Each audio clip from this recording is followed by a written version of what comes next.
നമ്മുടെ വണ്ടി തട്ടി ഒരാൾ മരണപ്പെട്ട് കഴിഞ്ഞാൽ എന്ത് ചെയ്യണമെന്നുള്ളത് പലർക്കും അറിയാത്തൊരു കാര്യമാണെന്ന് എനിക്ക് തോന്നുന്നു. നമ്മൾ ആദ്യം ചെയ്യേണ്ടതെന്ന് പറഞ്ഞാൽ തൊട്ടടുത്തുള്ള പോലീസ് സ്റ്റേഷനിൽ ഇപ്പോൾ റിപ്പോർട്ട് ചെയ്യുക. നമ്മൾ ചിലപ്പോൾ ഭയപ്പെട്ടു പോകും.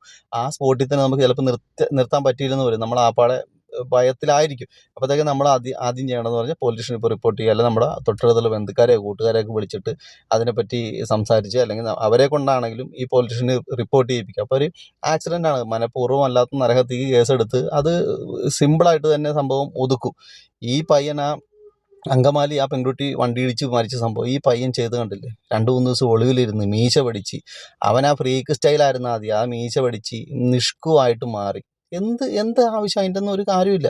നമ്മളൊരു വണ്ടി തട്ടിക്കഴിഞ്ഞാൽ വണ്ടി ആക്സിഡൻ്റ് ഉണ്ടാകും. അത് നമ്മൾ എത്ര ശ്രദ്ധയോടെ ഓടിച്ചാലും ഇല്ലേലും നമ്മളൊരു ആക്സിഡൻറ്റും കാര്യങ്ങളൊക്കെ ഉണ്ടാകും. അത് സ്വാഭാവികമാണ്. അപ്പോൾ നമ്മൾ പരിഭ്രമിക്കാതെ പോലീസ് സ്റ്റേഷനിൽ റിപ്പോർട്ട് ചെയ്തിട്ട് നമ്മുടെ ഭാഗത്തുള്ള ആ ഒരു ഇത് ക്ലിയർ ചെയ്യുക. അല്ലാതെ ഇതുപോലെ മീശ പഠിച്ച് മൊത്തം കുളമാക്കി വെച്ചിട്ടൊന്നും ഒരു കാര്യമില്ല. പിന്നെയെന്ന് പറഞ്ഞാൽ ഈ പണവും കാര്യങ്ങളൊക്കെ ഉള്ളതുകൊണ്ട് ചിലപ്പോൾ അധികം നാൾ അകത്തൊന്നും കിടക്കേണ്ടി വരത്തില്ല. പണത്തിന് മീതെ പരന്തും പറക്കില്ലല്ലോ.